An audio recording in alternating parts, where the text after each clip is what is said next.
It's a warm welcome to GRTS, and this is the Education Forum with me, Samuel Ba. In tonight's edition, we bring you a continuation of our regional bantaba on the verification of private schools in Region 2. You would recall that a number of private schools have been temporarily closed down. My guests today are officials from the Basic and Secondary Education Ministry. We also have parents as well as school proprietors and proprietresses. Also in the program, we have representatives of bodies with stakes in education. As part of this Japanese-funded Social Development Fund ECD project, we are receiving a consultant that will be working on the, we're not only talking about the scheme, but the curriculum for ECD. So we have recognized that that has been an area that was not coordinated. Every ECD, was doing something on its own. Like you will have some ECD that will be devoting more of their time on, let's say, arithmetic. Some will look at rhymes. Some will look at. But we have got samples of ECD curriculum from some other countries, and we started looking at them, and this gentleman is going to come and help us draw one that will be, adapted for the Gambian context. So he's coming before the end of the month. I don't have the exact dates, but they have already received notice for that. Regarding the Arabic schools that Mr. Boyang talked about, I think what I would want to say is madrasas will be part of, part of that. So you won't have any case where you will have unrecognized madrasas. They will either have to shape up or shape out. But then you have another category called the daras. These ones are not schools. They are not schools, they are, places where the kids just go to and memorize the Quran. But even with those, we have started engaging them using these conditional caste transfers so that the kids will learn English, maths, and some, psychosocial skills. We have 12 centers. But really, they are not the institutions where we have the majority of our students. All right? For the madrasas, based on our previous enrollments, they only have 15% of the students. These daras have less than 10%. So the bulk of the students are in the conventional schools. And that's why, really, if we don't address this, beginning with the conventional schools, putting too much of effort there, will not take you anywhere. But as I said, for the madrasas, we have already even secured, funding from the Islamic Development Bank, and support will be provided in the area of classroom construction. I'm suggesting there are some schools, private schools particularly, we know land is very expensive. And there are organizations, sometimes it's the community people who give them the land to operate, as a private school is happening in this country. If they can't work because of finance and management, I'm suggesting, my minister is here and all the DPS, why not talk to the community and those organizations and bring those schools to government and let them function from the 17th of September. And the other issue that the minister mentioned, the role of the parents. Very astonishing if you look at these buildings here. A nursery school in Cabinet and San, and we still accept it and we take our children there. And we don't even take the trouble. Most of them, as the minister said, even to pay fees. When we put it to percentage, my school, 47% are boys, representing 625. The girls are 53, representing 703 girls. We put it in percentage terms. 89% of the people who come to visit our schools are women, the mothers. I have just a few suggestions.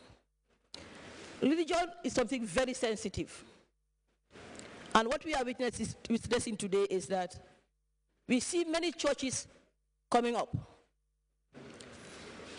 Sunday, there are churches, they have service there. Monday, automatically, they turn into classrooms. Wednesday, it's a prayer group. Saturday, they have choir practice. I know, as I said before, religion is sensitive, but I would like to suggest that the Christian Council and the Supreme Islamic Council should be invited to forums like this. It is true, when Christianity started, we had parochial schools, schools that were attached to churches, because the missionaries, when they came, used these schools to propagate their religion. But I don't think it is right. I feel it is sacrilegious for a church to be used as a school simultaneously. A school should be a school and a church should be a church. I was really concerned when it was mentioned that some schools were going to be closed. But my fears were allayed when the permanent secretary said, even if those schools are closed, those children who are going to be affected will be placed in other schools. Something was mentioned about the partnership between non-Gambians and Gambians to open schools. I realized that, I started to be corrected, that most of the schools that are being opened, private schools, in quotes, are run by non-Gambians. It is true that non-Gambians are contributing tremendously towards education in this country. But then, I have also noticed that some schools are open entirely for business purposes. Today, Mr. Jai will be there, makes his money, goes to the States or wherever, sells it to somebody else, and they change hands from one person to the other. They are more interested in the profit they make than in the upkeep of those very schools. And that can be seen from the pictures that we saw. It was good that one of the speakers said parents will be sensitized on what private schools are offering. I know in the Gambia, there's this class struggle, especially among the women. My child is going to a private school, whether you are paying through your nose or not, but because somebody else, your neighbor's child is going to a private school, you send your child to a private school, and you don't even go there to find out what that private school is offering. I am sure if parents are aware of what these private schools are offering, they will think twice before they send their children into certain private schools. Before I call on the next person, I think I would have to say that the two previous speakers made suggestions. And on behalf of the Honorable Minister and the Permanent Secretary, I would like to say that the suggestions are noted and we'll be able to take them on board, especially with regards to the invitation of Christian Council and Islamic Supreme Council.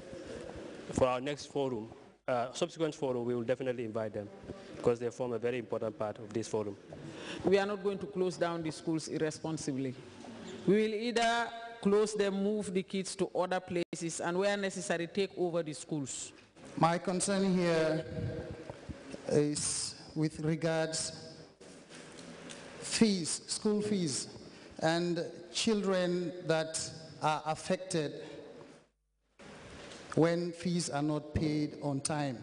I think this is a concern where some children have fallen victims. When fees are not paid on time, they are sent home until the fees are paid. And when the fees are paid, they are paid in full. So what happens to what is lost, the time that is lost, the lessons that they have lost? This is a concern from a lot of parents whose children have fallen victim. And as operators of private schools here, I want us all to look critically into this issue, since at the end of the day, the fees will be paid in full. Is it